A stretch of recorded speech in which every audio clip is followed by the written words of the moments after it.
Hi everyone, thank you for joining us back here on North Dakota Today. We talked about how to make sure we are safely canning and jarring things, and now we are testing out some of the recipes. And I need to note, this is not a recipe for canning, this is for fresh salsa. That's right. All right, and we are here with Julie Gardner Robinson, the gardener here, NDSU, and we're going to be whipping this up. So let's get started. All right, so you're gonna help. So what good. I have is 16 ounces of salsa, and it can be any flavor you like if you like a hot salsa. And next we'll add a can of black beans. Is this good for this? Is that what it was brought for? Okay, that's- and the salsa, you just bought that at the store? Is Yep, that, I- okay. Yep. Or you could use a homemade one if you You did have could. that as well. Okay. And to give it that homemade flair, I have 2 chopped tomatoes. 2 chopped tomatoes. Okay, so adding this already to the canned salsa. I kind of like that because it's not as much work. You can just go buy it and then make it better at home by adding this That's stuff right. to it, you You're know. doctoring it up.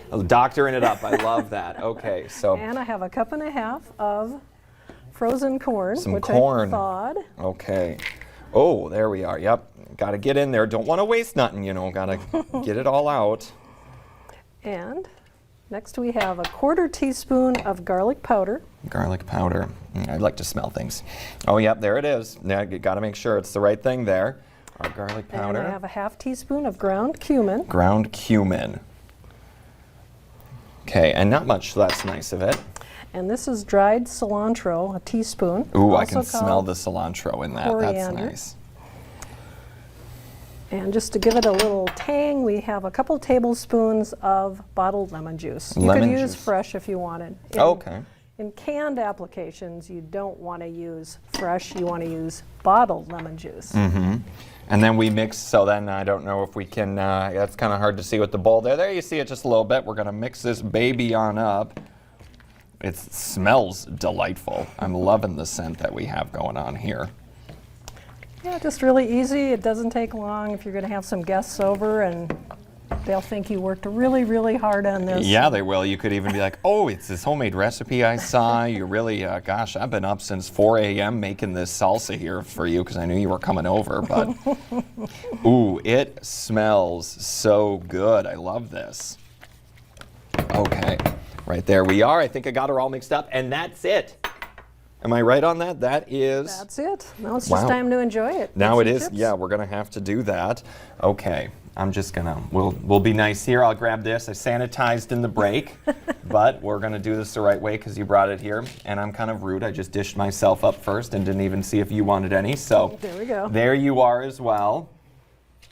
And now, do you want me to dip in the bowl or scoop it out? You can just scoop it out. Scoop a it little out. bit. Okay, yeah, we'll do We don't that. want a double dip. Oh, no. Yep, don't want to do that. Talking about food safety, don't want to break all the rules here. And so is this some of the recipes a recipe that people can find if they go to that extension website that we mentioned earlier? Yes, we have over 1,000 recipes. Plus, we have a lot of our home canning and food preservation, fermenting, drying, anything you want to do, really, related to food. Oh, that's nummy.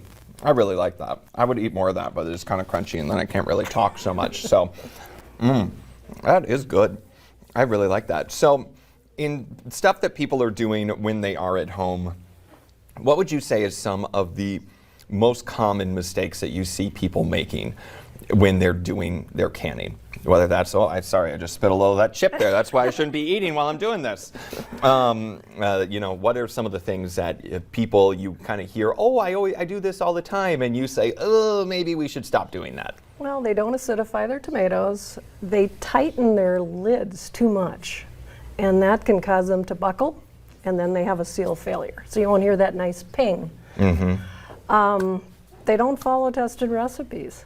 Or they call me the next day and say, well, I did this, and now what can I do to fix it?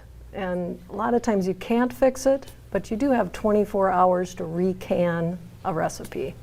So if it didn't work out, and it's a tested recipe, but something didn't work out, you can take it out of the can, remix her all back up again, and then try it again. With a new lid, yes. With a new lid in 24 hours. Yes, that's Okay. that's your time frame. Okay, I didn't know that. That's pretty good. I've heard, and I don't know if you have either, of people who have canned things and then the jars like explode. That's not good. Sure. Do you know of that? I mean, and what's happening there when that goes on?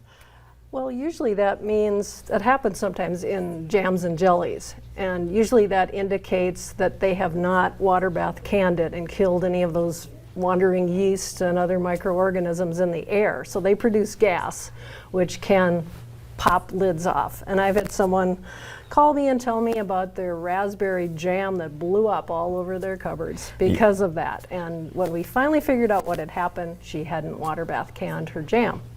All right, so yeah, good advice there, and you can find it all again at the NDSU Extension. Julie, thank you for joining us today and on this great recipe here. I love it. Good. We'll be back here on North Dakota Today, sadly not making any more salsa, but we are going to be getting a look, a behind-the-scenes sneak peek at Trollwood Musical's Cinderella. That's up next.